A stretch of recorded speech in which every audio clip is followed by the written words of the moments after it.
Bueno, damos formalmente de parte de la subcomisión Nexo, Universidad Sector Socioproductivo del CONARE, les damos la cordial bienvenida a esta conferencia. La subcomisión Universidad Nexo Universidad Sector Socioproductivo del CONARE está conformado por la Unidad de Gestión y Transferencia del Conocimiento para la Innovación, ProInnova de la UCR, por la Oficina de Transferencia de Conocimiento y Vínculo Externo de la Universidad Nacional, por la Dirección de Internacionalización y Cooperación de la Universidad Estatal a Distancia, por la Secretaría Técnica de Vinculación con los Sectores Productivos de la Universidad Técnica Nacional y por el Centro de Vinculación del Instituto Tecnológico de Costa Rica. El objetivo de la Comisión Nexo es promover la articulación entre las universidades públicas y los sectores socioproductivos mediante la vinculación externa y la transferencia del conocimiento para llevar a fortalecer las capacidades del ecosistema costarricense de ciencia, tecnología e innovación. En esta oportunidad, en el marco del Día Mundial de la Propiedad Intelectual, de la pandemia a nivel mundial y en el marco también de la solicitud del gobierno de Costa Rica a la Organización Mundial de la Salud respecto de la liberación de tecnologías aplicables para tratar a pacientes víctimas del COVID-19, hemos organizado la conferencia sobre licencias de interés público, la propiedad intelectual y las licencias de interés público, que estará a cargo de la especialista licenciada Silvia Salazar. Silvia Salazar labora en ProInnova desde el año 2005, es abogada, especialista en propiedad intelectual. Por más de 10 años se desempeñó como asesora legal de la Vicerrectoría de Investigación de la Universidad de Costa Rica y la Oficina de Transferencia de la misma Universidad de ProInnova. La oficina actualmente es asesora legal. También ha sido consultora internacional en temas relacionados con el marco regulatorio de la investigación y la gestión de la propiedad intelectual. Ha sido asesor en estos temas en centros de investigación, universidades tanto a nivel nacional como internacional. Es abogada graduada de la Universidad de Costa Rica con una especialidad en propiedad intelectual y transferencia de tecnología de la Universidad de New Hampshire, Estados Unidos. Y también ha recibido capacitación en otros centros alrededor del mundo, como Estados Unidos, México, España, Corea, entre otros.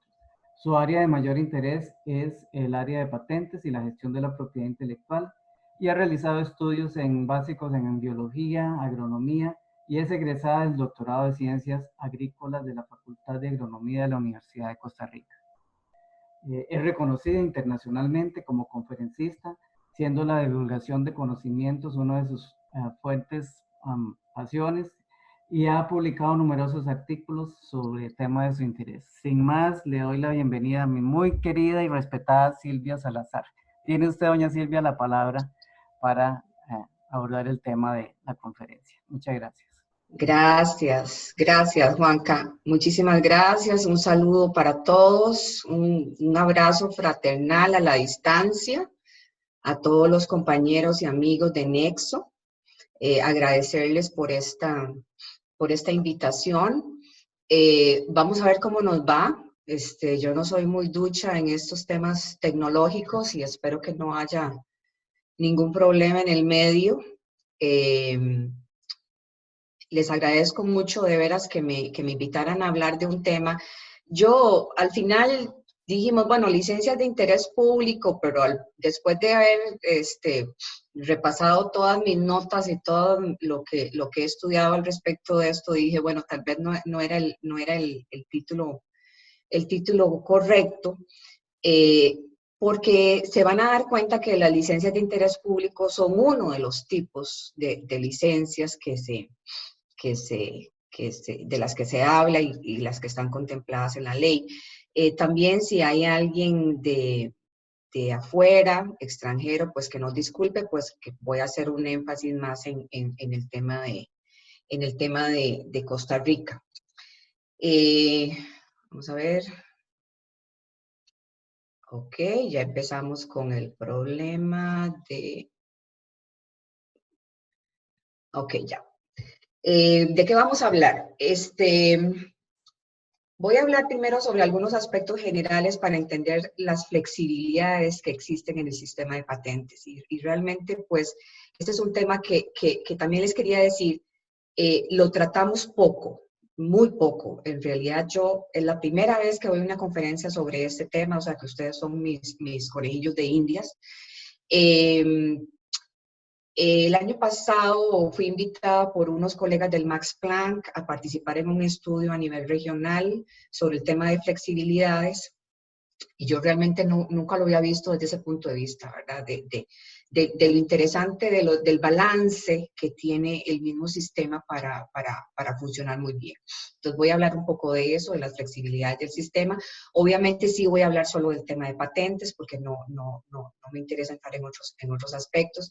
Y voy a hablar de los usos no autorizados permitidos por la ley. Y si se dan cuenta ahí de mi presentación, ahí hay como una cosa un poco irónica, ¿verdad? Porque en realidad son los usos no autorizados por el titular de la patente, pero que en realidad la ley los permite, ¿verdad? Y entonces ayer me estaba debatiendo en si poner usos no consentidos, y dije, no, consentidos suena como achineados, entonces no lo voy a poner así, voy a poner usos no autorizados.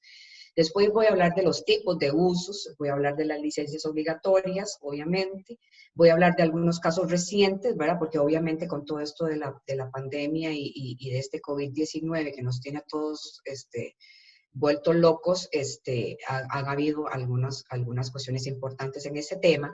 Y al final voy a tratar de hablar un poquito sobre la propuesta de Costa Rica. No me iba a meter en eso, sinceramente les digo. O sea, yo dije, voy a hablar de esto, pero voy a tratar de no hablar de la propuesta de Costa Rica a la OMS, pero después de haber visto todo lo que estudié y todo lo que he leído y todo, dije, voy a hablar un poco porque realmente tengo una opinión al respecto y se las voy a compartir. Quería empezar con esto. Yo creo que todos lo han leído. Esto ha sido citado en todos los periódicos y todos los medios. Y me parece que es el punto de partida sobre lo que vamos a hablar, porque es este señor, el director de la OMS, ¿verdad? Que por cierto es muy, muy controvertido, pero bueno, no vamos a entrar en eso. Y me interesa digamos, enfatizar en lo que él dice, o sea, todas las herramientas para abordar el COVID-19 deben estar disponibles para todos. En la lucha contra el COVID-19 nadie debe quedar atrás. Y creo que eso es un punto de partida muy importante. O sea, creo que no hay nadie en toda esta comunidad en el mundo que no esté de acuerdo con esa declaración, o sea, y sobre todo de los que son más vulnerables, los que tenemos los papás ya mayores, los que estamos en grupos de riesgo, etc. Y obviamente para todos es muy importante que haya soluciones, que haya vacunas, que haya medicinas, que haya disponibilidad de esas medicinas. El tema creo que es cómo, o sea, cómo lograr eso. Y ahora vamos a hacer algunas reflexiones alrededor de eso. Porque sí me parece importante enfatizar que en momentos de crisis, en estos momentos exactamente, es cuando florecen algunos de los cuestionamientos que se dan al sistema de patentes, ¿verdad? Como un sistema fortalecido para promover el desarrollo científico y tecnológico y para como una herramienta para lograr realmente que las invenciones lleguen a quien las necesita. Y eso no lo podemos, o sea, eso no lo podemos tapar. Eso no lo, el momento de crisis, de emergencia, es un momento propicio para que salgan a flote una serie de cuestionamientos que siempre están ahí, ¿verdad? Y que el sistema mismo tiene manera de enfrentarlos. Y ahora lo vamos a ver cómo es eso. Y creo que aquí en esta filmina hay un montón de información, pero necesito pasar por todo esto porque me parece que es muy importante. Entonces, como les decía, obviamente el sistema de patentes al otorgar derechos exclusivos provoca una serie de distorsiones en el mercado y eso lo tenemos que aceptar absolutamente todos, ¿verdad? Tiene que haber un balance, tiene que haber un equilibrio entre el sistema de incentivos, el sistema de derechos exclusivos y la posibilidad y el acceso de todas las personas a las invenciones. Y por eso es que se habla tanto del tema de flexibilidades. El problema es que lo que ha arrojado la práctica y la experiencia es que, por ejemplo, los países que más necesitan de utilizar esas flexibilidades no lo hacen, ¿verdad? No las conocen, no lo hacen, es un tema totalmente inexplorado y ahora vamos a ver algunos ejemplos de eso, ¿verdad? Estas flexibilidades obviamente tienen que estar de acuerdo con ADPIC, ¿verdad? Y es ADPIC, el marco de ADPIC, el que le ha dado ese sustento.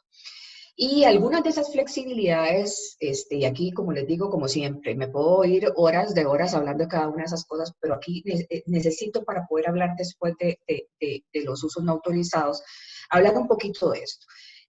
Uno de los primeros temas que obviamente es un balance, un equilibrio y que proporciona ese balance en el sistema son las exclusiones de patentabilidad, obviamente. Y entonces aquí vemos cosas como, por ejemplo, invenciones que están en contra del orden público y la moral, la salud o la vida de las personas, animales o el medio ambiente. Esto a nadie le pone atención, o sea, en realidad esto, la gente sabe que está ahí en la ley, que esto y que lo otro, pero esto realmente no lo hemos discutido, yo siempre digo, no lo hemos masticado, no hemos visto cuáles son las implicaciones, etcétera. Pero, por ejemplo, en el caso específico, lo que nos está pasando, es perfectamente posible que si alguna empresa o alguna compañía quiere presentar una solicitud de patente sobre, no sé, cualquier cosa que sirva para paliar la pandemia, perfectamente el registro amparado a esta norma podría decir que es inmoral otorgar esa patente, ¿verdad? O sea, este es un portillo que se le da a los, y generalmente creemos que se trata de otro tipo de invenciones, otro tipo de cosas, pero no, esto perfectamente podría ser utilizado aquí, y eso no solo lo estoy diciendo yo, o sea, lo está diciendo un montón de gente alrededor del mundo.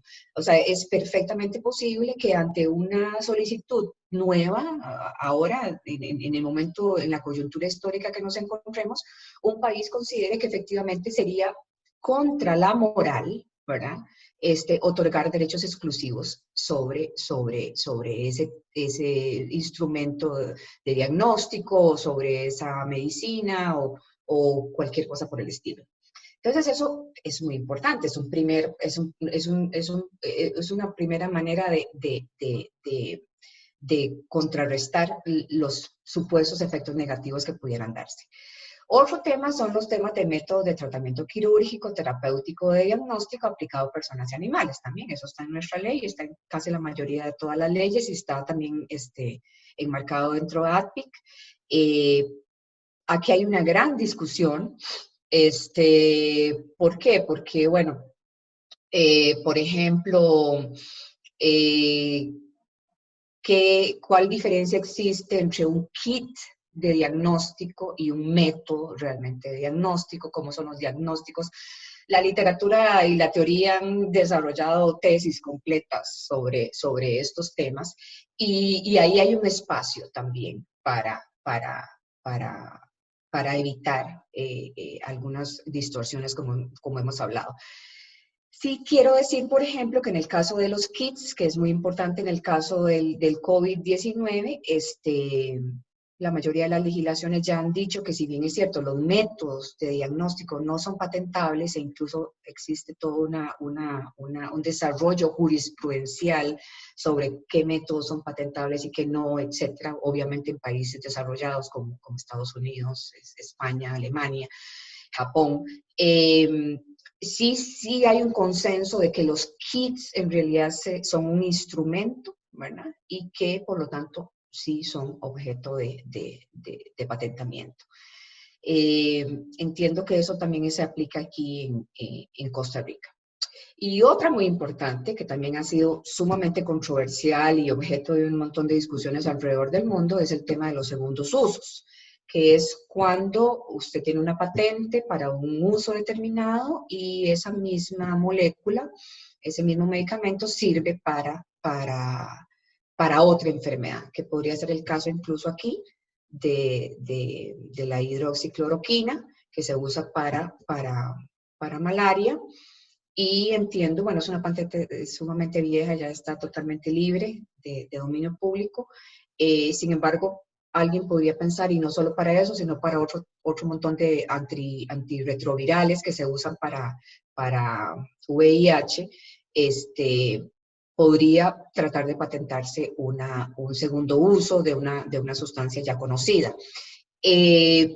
Esto cada legislación lo trata a su manera. Obviamente en Estados Unidos se permiten los segundos usos, en Costa Rica no, en Argentina no, y la gran mayoría de los países de América Latina no los admiten, ¿verdad? Pero entonces ahí ya es otro tema a considerar, y vean cómo todo tiene relación con el tema de la pandemia.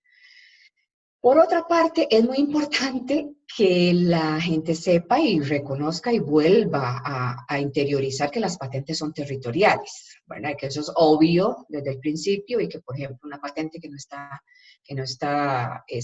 protegida, una invención que no está protegida en Costa Rica, no tiene protección, ¿verdad? Y algo que está protegido en Estados Unidos, está protegido en Estados Unidos y aquí no. Hay algunas veces que yo veo cosas en el periódico y veo manifestaciones de políticos, periodistas, etcétera, incluso gente de la sociedad, que olvidan esta parte que es sumamente importante y un aspecto básico de las patentes, que las patentes son territoriales. Otro aspecto que también es muy importante y que no hacemos uso de esto, y toda la vida hemos hablado de esto muchísimo, es el tema de que las patentes en realidad son documentos del dominio público. O sea, están en bases de datos, todo el mundo puede leerlas, todo el mundo puede utilizarlas.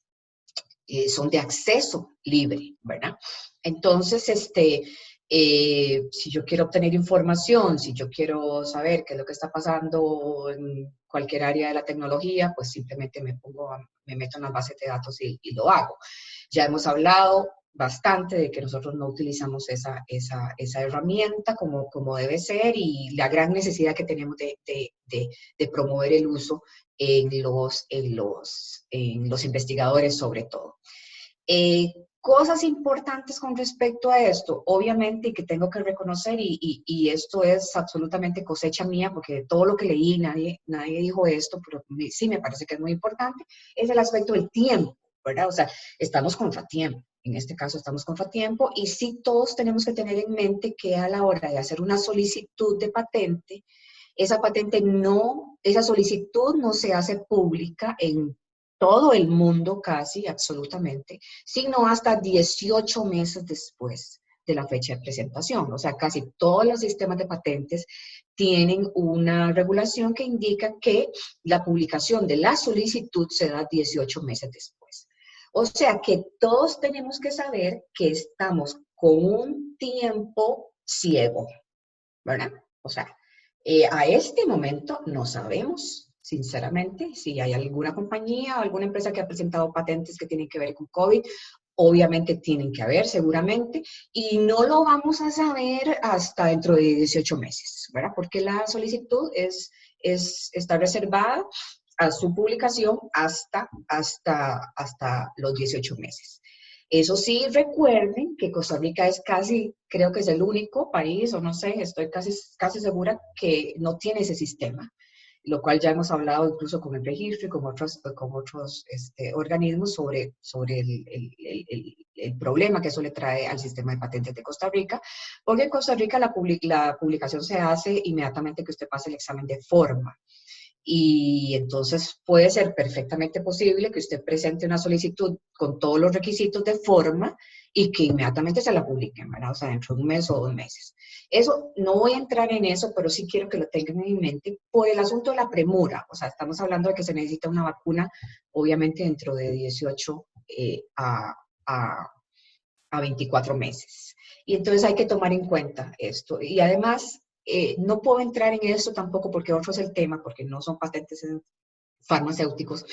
Pero las patentes sobre medicamentos son muy específicas, son muy particulares, son altamente complejas y no es tan simple como patentar un producto o un dispositivo y que inmediatamente usted entra al mercado y que esto y lo otro. No, hay un montón de cosas en el medio que incluso hacen que los titulares de las patentes pierdan años de la efectividad de la patente. Otra cosa también que es muy importante y no le voy a entrar tampoco porque no es el objeto, es el tema del agotamiento internacional de los derechos de patente. Y eso quiere decir que el derecho se agota con la primera venta y en Costa Rica es el sistema de agotamiento internacional y eso también es muy importante porque es una limitación a los derechos del titular.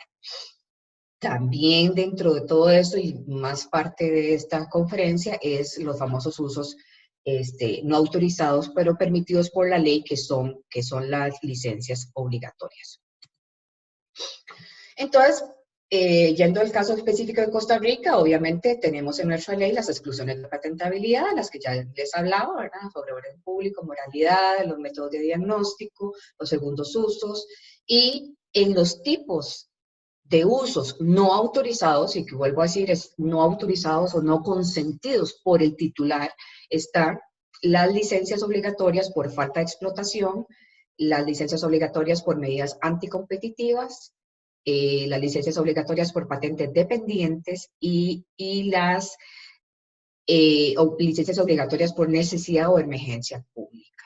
Y de esto específicamente es lo que voy a hablar. Sí quiero decirles, no está claro. O sea, ya yo casi que estoy cansada de cuando hablo del tema de la ley de Costa Rica, que casi que es de cintillo poner, no está claro, porque lamentablemente, es otra cosa también que quería decir, que en algunos países estas flexibilidades y estos balances y estos equilibrios en el sistema son producto de diálogo, son producto de análisis, son producto de un debate nacional sobre qué hacer y cómo no hacer y cómo eso incide y cuáles son las implicaciones. En nuestros países no, obviamente. O sea, en nuestros países esto es, y es una parte del estudio que hicimos con los colegas del Max Planck, es decir, bueno, prácticamente esto es una respuesta de los países a las exigencias que le han hecho sus socios comerciales en los diferentes tratados de libre comercio y en el caso de América Latina, sobre todo Estados Unidos. Entonces, estos son reacciones, ¿verdad? Entonces, claro, por supuesto que la ley está ahí como un arroz con mango y algunas veces uno ni uno mismo entiende. Entonces, yo voy a tratar de explicar y decir algunos principios básicos de esas licencias, sabiendo que el asunto puede estar complicado y que además no hay casuística y no hay manera de saber cómo se va a aplicar esto y como les digo yo siempre, cómo se come esto. Y en primer lugar, la licencia obligatoria por falta de explotación es muy interesante porque en Costa Rica hay una obligación de explotar la patente, que significa que hay que fabricar el producto o importarlo, ¿verdad? La invención. Vos tenés que hacerlo 3 años a partir de la concesión o 4 años a partir de la solicitud. Y aquí derivan una serie de implicaciones al respecto de si uno no explota la patente. Y lamentablemente esto como que no le hemos puesto mucha atención y estoy casi segura que deben haber un montón de patentes ahí en el registro que no están explotadas, pero hay ciertas consecuencias jurídicas importantes alrededor de eso. Otra cosa, tampoco se puede, digamos, interrumpir la explotación si uno ya la inició por más de un año. Es el registro el que otorga esta licencia obligatoria. Tiene una remuneración para el titular, obviamente. Tiene una cosa extraña porque al principio dice que la licencia de falta de explotación la puede utilizar el que la solicite y además él puede contratar a una segunda empresa para hacerlo, ¿verdad? Pero como se van a dar cuenta más adelante, van a decir que las licencias obligatorias no son posibles sublicenciarlas. Entonces aquí hay como una contradicción, ¿verdad? Porque está extraño que yo puedo tener una licencia para ejecutarla a través de otro, ¿verdad? Pero que impida la sublicencia.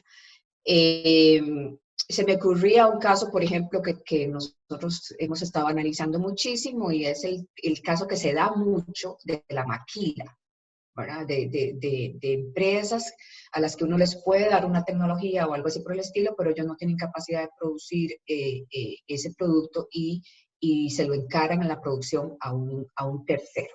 Eso nos hemos debatido mucho e incluso podríamos algún día hablar de ese tema que es interesante y poco explorado también desde el punto de vista teórico.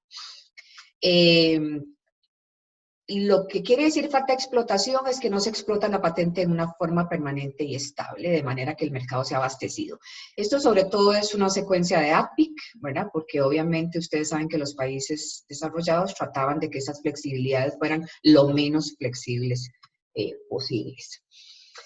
Luego está esta otra, que es la licencia obligatoria en caso de patentes dependientes, que también es muy interesante porque se le da a una persona que tiene una patente él, pero que esa patente forma parte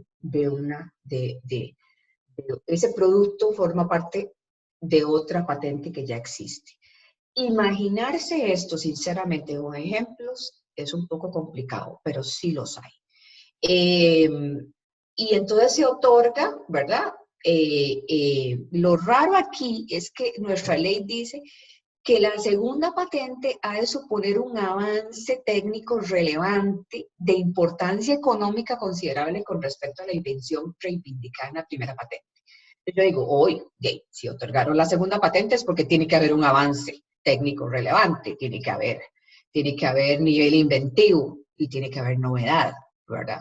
Entonces, por eso les digo, a veces como que es difícil imaginarse en qué condiciones podríamos estar aquí, pero es una posibilidad.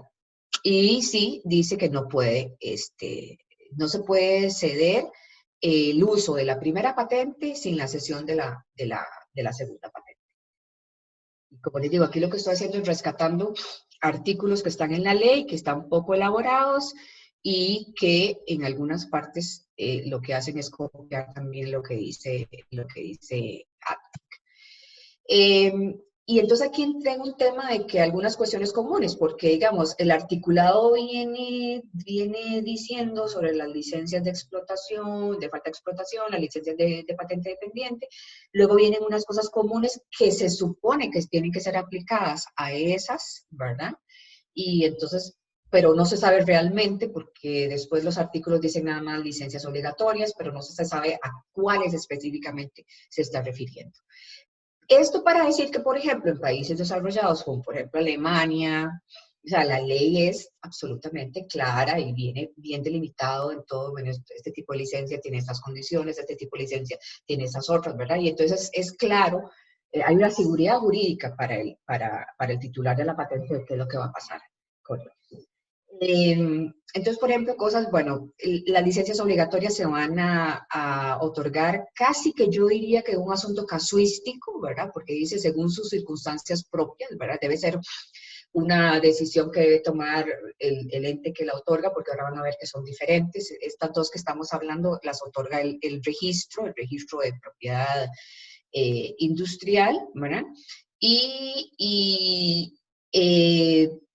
Hay un tema de abastecimiento del mercado, obviamente, muy importante, y en algunos momentos se pide que uno haya intentado obtener la autorización del titular y que esos resultados hayan sido infructuosos, pero no necesariamente. O sea, pareciera que este calificativo es para las licencias de patente dependiente y bueno, la de falta de explotación. Obviamente estas condiciones podrán ser modificadas, sobre todo si cambian las circunstancias y además porque el registro tiene una cuestión, la ley tiene una cuestión interesante que es que si el titular ha otorgado licencias a otros que no son obligatorias en condiciones más favorables, es obvio que la condición de la licencia obligatoria cambia y tiene que darle esas mismas condiciones a esta persona que tiene la licencia obligatoria. También pueden cancelarse, obviamente, si cambian las circunstancias. No serán exclusivas ni podrán ser transmitidas. Y aquí es donde les digo, bueno, adelante me dijeron que sí se podía hacer a través de un tercero y aquí dice que no pueden ser transmitidas ni pueden ser otorgadas bajo sublicencia. ¿verdad? Entonces, bueno, ahí hay una contradicción en la ley que no sé cómo se arregla eso. Y luego, obviamente, cuando yo obtengo una licencia obligatoria, estoy obligada a explotarla, ¿verdad? Dentro de un plazo. No es que lo pido simplemente para molestar y ahí me quedo viendo ver qué hago con la patente. No, tengo que explotarla. Existe un procedimiento para hacer esto, ¿verdad? Obviamente hay una solicitud, hay una audiencia a las partes, donde las partes pueden argumentar y decir lo que quieran. Y luego hay una resolución para la concesión bajo algunas circunstancias. Y cuando les digo que es casuístico, aquí se puede ver, ¿verdad? Deberán tomarse en cuenta las circunstancias particulares de cada caso. Y muy interesante es que el registro para otorgarla tiene que, por ejemplo, tener presente la tasa de regalías promedio para el sector de que se trate. Y aquí yo veo ya el registro en otras funciones que no le son muy comunes, o sea, ¿verdad? Ahí tiene que desarrollar un cierto conocimiento en gestión de propiedad intelectual, en licenciamiento y todo eso para poder emitir una resolución de ese tipo. Ya más detalles sobre ese procedimiento y cómo tiene que ser la resolución de concesión y todo eso, ustedes lo pueden encontrar en el reglamento a la ley de patentes. Ahora voy a hablar sobre las licencias obligatorias por prácticas anticompetitivas. Como su nombre lo indica, responden a prácticas abusivas de los titulares o solicitantes de patentes, porque yo siempre digo, yo soy una gran defensora del sistema de patentes y de las bondades y de lo que se puede lograr con el sistema. También creo en el sistema de equilibrios, como les digo, me parece sumamente importante. Y también reconozco que algunos titulares abusan de sus derechos. Y esto tampoco, como les digo, lo podemos tapar con un dedo. Son 3 condiciones específicas las que permiten esa licencia, que son la fijación de precios excesivos o discriminatorios, la falta de abastecimiento del mercado en condiciones comerciales razonables y el entorpecimiento de actividades comerciales o productivas. Esta es una licencia totalmente distinta a las anteriores porque es otorgada por la Comisión para Promover la Competencia, que está dentro del Ministerio de Economía. Aquí ya el registro no tiene nada que ver. Y interesante es que la ley dice que no hace falta haber contactado al titular para pedirle ni demostrar que uno trató de obtener una licencia en términos razonables.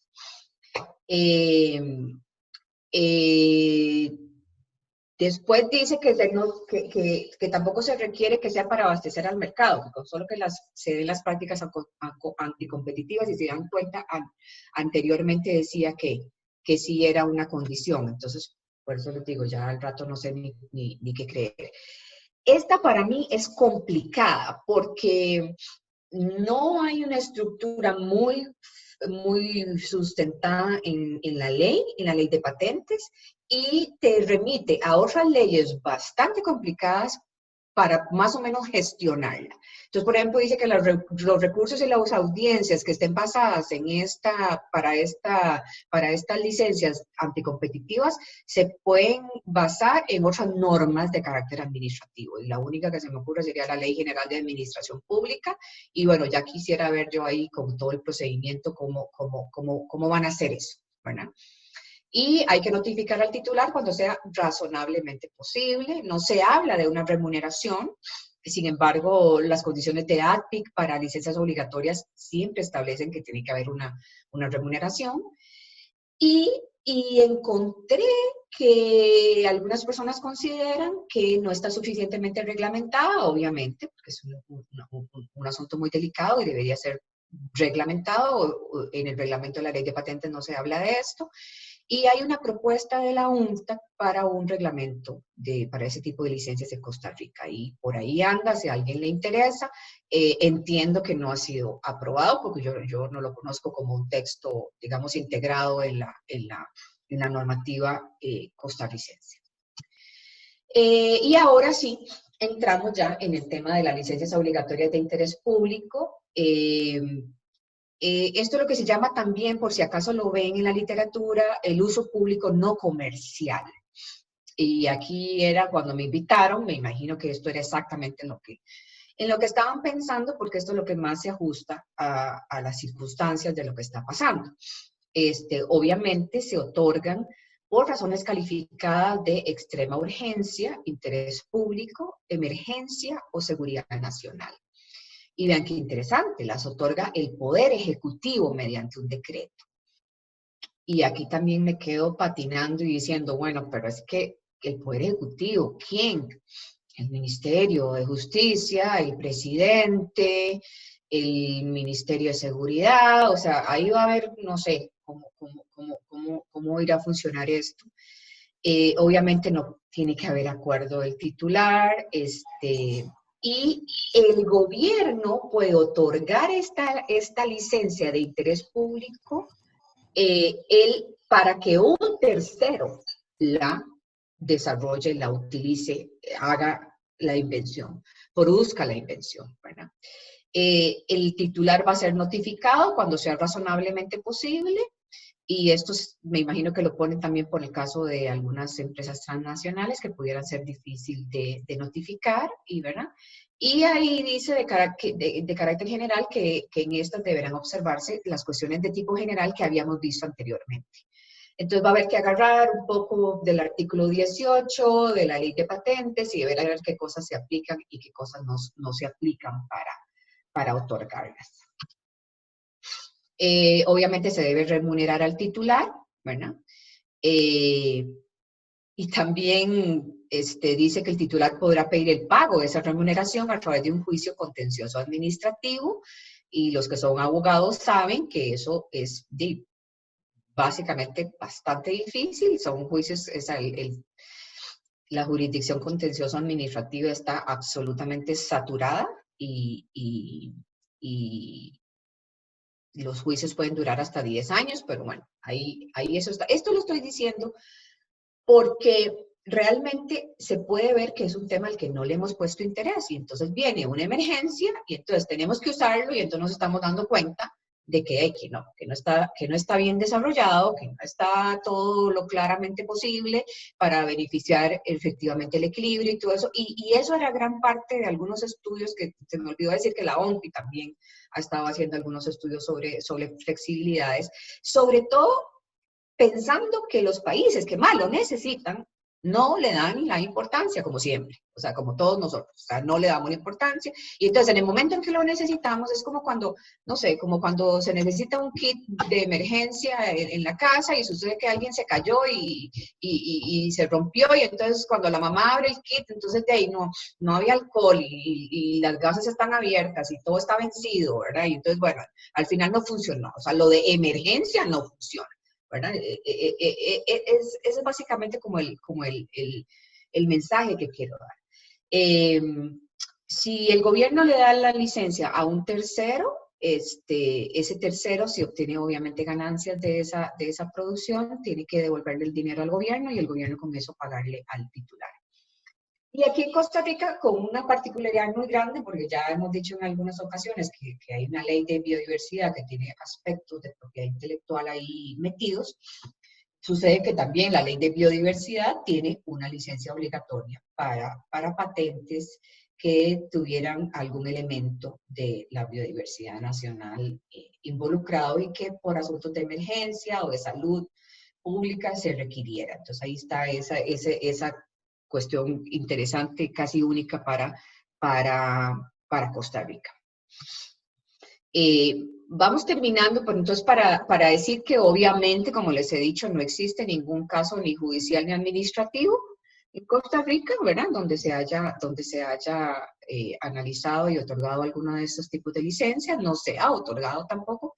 El Estado realmente no le ha interesado. Y como les digo, hay pocos estudios al respecto, poquísimos. Deben haber 3 o 4 cosas ahí, alguna tesis, alguna cosa, pero en realidad no se le ha dado el pensamiento que se requiere, tal vez creyendo que nunca lo íbamos a ocupar, o no sé, pero como siempre pasa en nuestros países.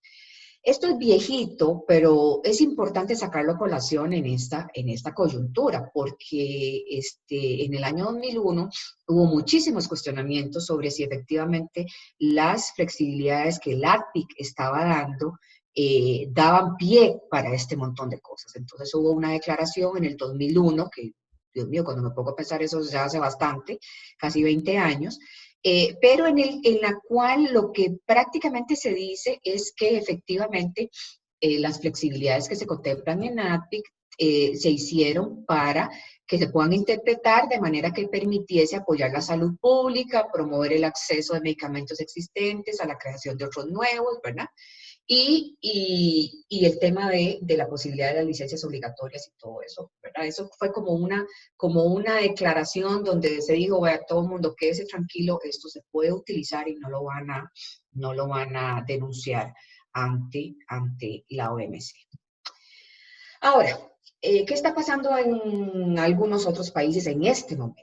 Este es un estudio que me encontré, me encantó, increíble, por esto, porque aquí podemos ver efectivamente cuál ha sido el uso de las licencias obligatorias en el mundo de 1960 al 2016. Es un estudio de Medicine Patent Pool.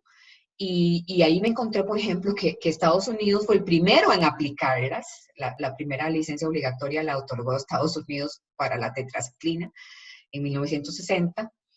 Y después Estados Unidos se ha opuesto espantosamente a ellas alrededor de la historia, sobre todo en América Latina. Hasta el momento, 14 países han utilizado las licencias obligatorias, muchos países en África, obviamente, por el tema del VIH. Se han usado en 44 oportunidades entre el 1960 y 2016. Esto es muy interesante y ahí uno puede darse cuenta para qué medicamentos y si se cumplió el periodo, no se cumplió, si se otorgó, si no se otorgó y qué cosas han pasado. Como les digo, todo esto mucho inspirado en el tema de los problemas de los antivirales por el VIH. Y inspirados en eso, por ejemplo, Israel ya hizo uso de este mecanismo en este momento para enfrentar COVID, ¿verdad? Y están procesando una licencia obligatoria sobre un antiviral que sirve para el tratamiento de VIH y que podría servir para, acuérdense que todos son virus, ¿verdad? Que son enfermedades producidas por virus. Al mismo tiempo, Alemania, Canadá, Chile y Ecuador, ya cada uno de sus congresos o asambleas nacionales, han pasado resoluciones o leyes que autorizan, facilitan la emisión de licencias obligatorias para el tema de la pandemia. Y muy interesante, no tanto saber cómo se ha utilizado por parte de los países este mecanismo, es cuáles son los frutos y cuáles son las implicaciones que han tenido.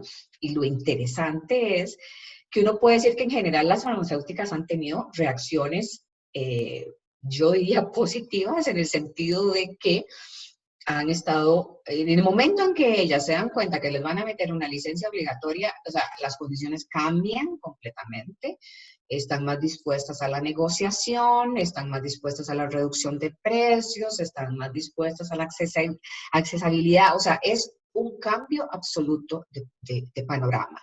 Y eso es muy importante y eso deja mucho, digamos, dice mucho de la eficacia del balance y del equilibrio en el sistema, ¿verdad? Incluso, no sé si ustedes se han dado cuenta cuando se ve televisión por cable, en los anuncios de medicamentos en Estados Unidos, por ejemplo, ya ahora hay, bueno, porque es una publicidad que se usa montones en Estados Unidos, la publicidad de medicamentos es impresionante, pero si ustedes tienen la paciencia de ver todo el anuncio, en muchos de esos anuncios al final hay cintillos o cosas que dicen, mire, si usted tiene problemas de acceso, si usted no puede pagar el precio, esto y el otro, comuníquese con la compañía.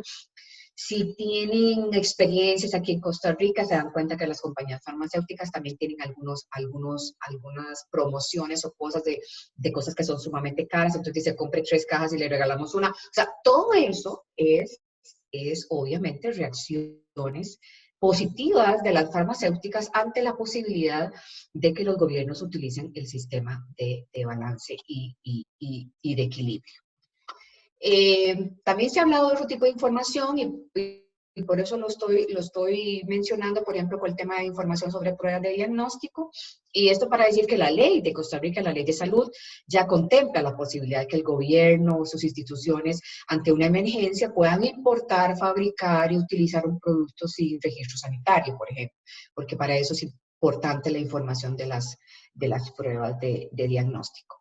Ahora, y aquí entro en una parte completamente álgida y terreno sumamente pantanoso en este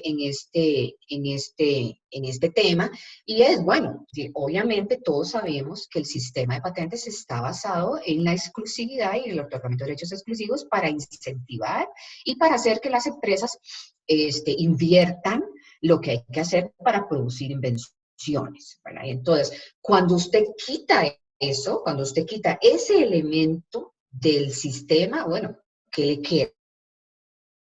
O sea, ¿cómo hace? ¿Cómo hace? O sea, ¿quién va a pagar la música del baile?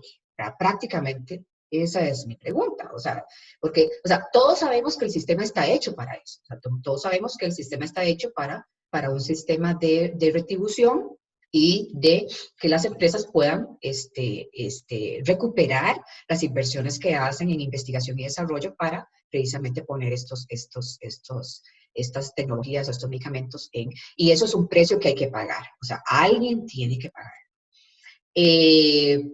Porque todos sabemos que las medicinas no nacen en los árboles, ¿verdad? Uno no va y recoge acetaminofén del árbol de acetaminofén, o sea, eso tiene un costo, hay un desarrollo, hay un escalamiento, hay estudios clínicos, hay un montón de costos. Como les digo, hay una recuperación de la inversión y todo esto lo pongo entre signos de interrogación porque a veces resulta como muy fácil decir así, es que todo tiene que ser compartido y todo tiene que ser todo el mundo y todos tenemos que tener acceso, pero ¿qué? O sea, como decir, todos tenemos que tener acceso, pero primero hay que desarrollarlo y eso tiene un costo, ¿verdad? Y los que estamos en investigación, incluso en las universidades públicas, sabemos que eso tiene un costo.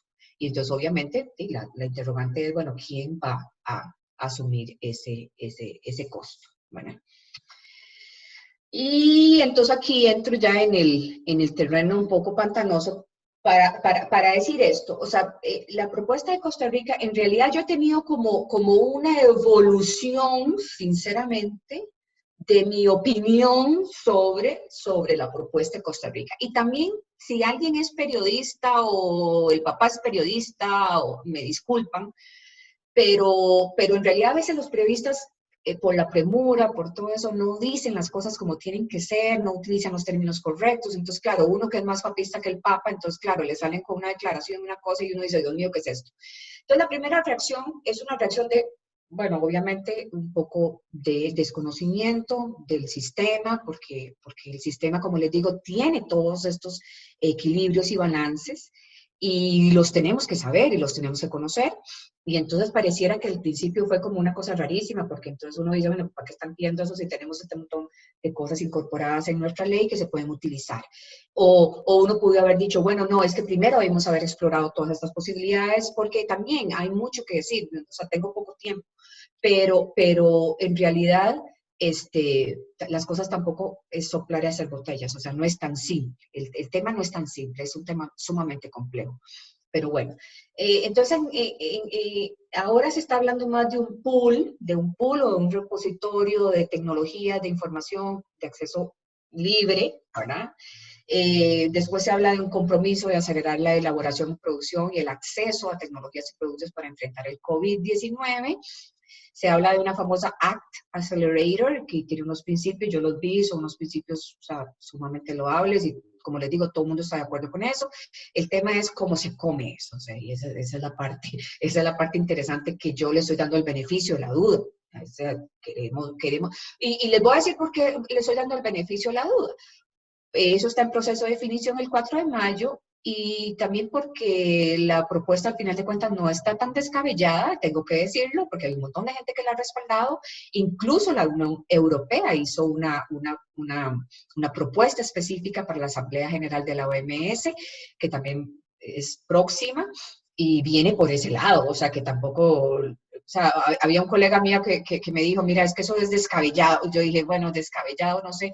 Quiero decir, al principio creí que era descabellado, pero cuando uno va matizando y va viendo qué es lo que pretende la propuesta, pues le hace algún sentido. Hay muchas iniciativas de esto, de repositorios o patent pools para asuntos humanitarios. Se trató de hacer con el arroz transgénico, el famoso golden rice, y se ha tratado de hacer con vacunas, con infinidad de cosas. O sea, en la literatura hay muchísimas cosas en las cuales se ha visto la necesidad de hacer una cosa así como la que propuso Costa Rica. Más recientemente, nosotros en la UCR tuvimos conocimiento de esta iniciativa de OMPI que se llama Whiteboard Research, que es súper interesante también, en la que es una iniciativa de la OMPI que cataliza el desarrollo de nuevas medicinas y tecnologías en la lucha contra enfermedades tropicales desatendidas.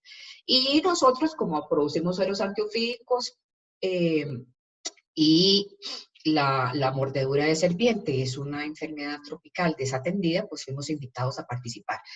Quiero decir que ahí te das cuenta que esto es un rollo, o sea, esto es un rollo, porque tratar de conciliar un sistema con sus derechos exclusivos, con los intereses particulares de las farmacéuticas, que son las que hacen investigación y desarrollo y todo, con el tema de humanitario, libre acceso, todo eso de ahí se hace un arroz con mango medio extraño y al final de cuentas pues estamos todavía en negociaciones con ellos porque como que clarísimo no está. Y eso es lo que quiero decir de todos los patent pools humanitarios. O sea, son muy complejos, son muy difíciles y se requiere mucho conocimiento y mucha interacción, mucha negociación para que esto funcione.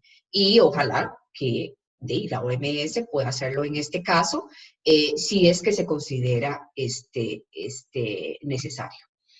Y ya para concluir, entonces, obviamente insistirles en que ese es un tema sumamente complejo, hay diferentes aristas y puntos a considerar. Ustedes, los que me conocen, saben que trato de ir a lo técnico, trato de analizar todo desde un punto de vista muy objetivo, muy neutral, ¿verdad? Viendo pros y contras, pero sí hay cosas que hay que decir y, ¿verdad? El sistema de patentes tiene balances y un equilibrio incorporado que le permiten atender esas situaciones de excepción. Y eso es una cosa que me parece que es muy importante y es el mensaje que más me interesa resaltar. En la legislación de Costa Rica existen estas flexibilidades, hay una necesidad de poner a prueba esos balances con casos específicos, porque si no, como les digo, ya estamos viendo que tal vez en la práctica esto no está tan funcional ni tan desarrollado. Y para terminar, no está mal para mí pedir acceso sin limitaciones, ¿verdad? A esas tecnologías y todo eso, sobre todo si somos países que no las podemos desarrollar, aunque en el caso de Costa Rica, por dicha, y les cuento, yo estoy sumamente orgullosa de todo lo que estamos pudiendo hacer y vienen cosas muy interesantes de cosas que pueden hacer, por ejemplo, la Universidad de Costa Rica con acá y que vamos a poner a Costa Rica en el mapa mundial en esos temas, pero haciéndolo usando los términos correctos, conociendo el contexto, o sea, no haciendo una propuesta partiendo de la ignorancia o partiendo de la parte de conocimiento y que no saber que estos balances existen, sino es, ok, esto existe, sin embargo, pudiera ser que nos quedemos cortos en esta pandemia y necesitamos más acceso, necesitamos más cosas. Y eso es prácticamente lo que yo quería compartir con ustedes. Ahí ven dos anuncios pequeños que me interesa también sobresaltar. O sea, nos quedamos en casa todos, por favor, hagamos caso, esto es sumamente importante. Y el otro también muy importante es sobre la solidaridad. En estos momentos, unos la están pasando peor que otros y los que no la estamos pasando tan mal tenemos que ser solidarios con los demás.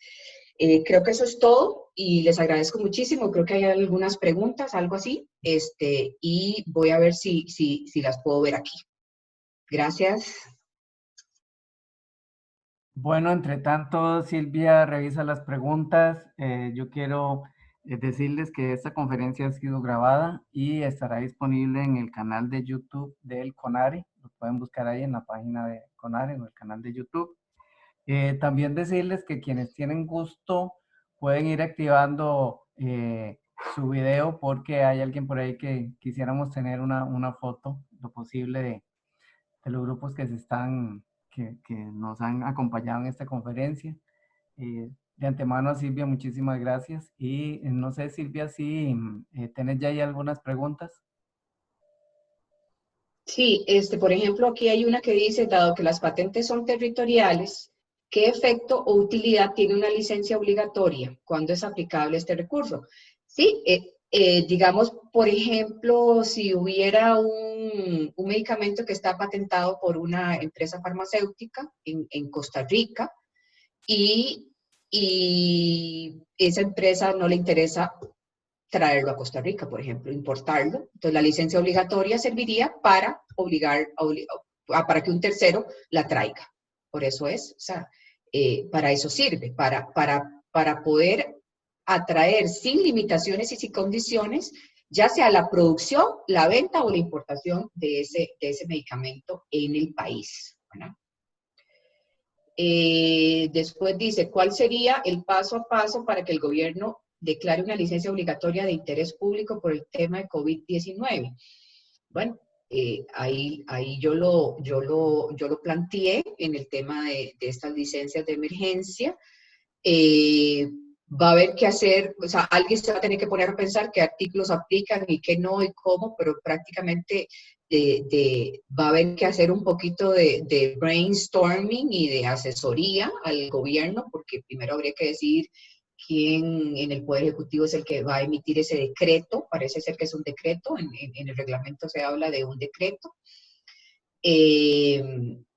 Y ya, se van a tener que sentar a ver cómo realmente le van a entrar a esto, que es una de mis preocupaciones. Otra dice, estos usos no autorizados son exclusivos de las patentes. Es una muy buena pregunta. Es una muy buena pregunta porque en realidad, así como yo los estoy planteando y como se plantean en el sistema de patentes, solo están aquí, pero si uno se pone a pensar en derechos de autor, todas las excepciones que contiene la ley podrían ser usos no autorizados o no consentidos, ¿verdad? Y entonces ustedes se acuerdan de, por ejemplo, el uso privado.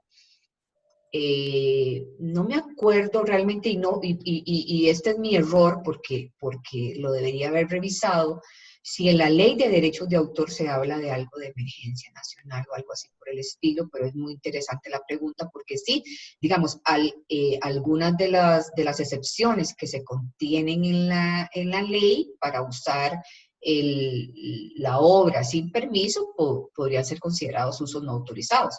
Lo que no me acuerdo con sinceridad, porque me enfoqué aquí, es si efectivamente la ley de derechos de autor, por ejemplo, tiene alguna cuestión de emergencia o algo así. Creo que no, y si alguien lo encuentra, pues me avisa, o si a alguien le interesa, lo buscamos y lo vamos a ver. Ok, entonces yo creo que aquí terminamos. Les agradezco mucho. Voy a quitar el share de la pantalla para ver si nos vemos. A ver si es aquí. Stop share. Sí, ahí estoy yo. Ajá. Ok. No sé si alguien va a asumir aquí la foto o no sé. Bueno, aprovechando, Silvia, te damos gracias por tu interesante exposición. Estoy seguro que también nos deja bastantes inquietudes para ir a investigar. No dejo de recordar a los participantes, particularmente a los que nos acompañan de la parte de investigación, que en nuestras 5 universidades tenemos unidades, oficinas, estas que conformamos Nexo precisamente, para atender sus consultas o canalizar sus consultas de propiedad intelectual, dar diferentes tipos de asesoría, los licenciamientos, las búsquedas del estado del arte, que son sumamente importantes para plantear realmente investigación que nos lleva a nuevo conocimiento. Así es que estamos a la orden. De mi parte, bueno, Juan Carlos Carvajal, del Centro de Vinculación y coordinador este año de la Subcomisión Nexo Universidad Sector Socioproductivo. Les damos las gracias. Les recordamos que en el canal de YouTube del CONARE va a estar disponible la presentación. Y yo creo que, no sé si es Mao o Edward quien van a tomar la foto, y ya les dejaría el control y que nos den ya la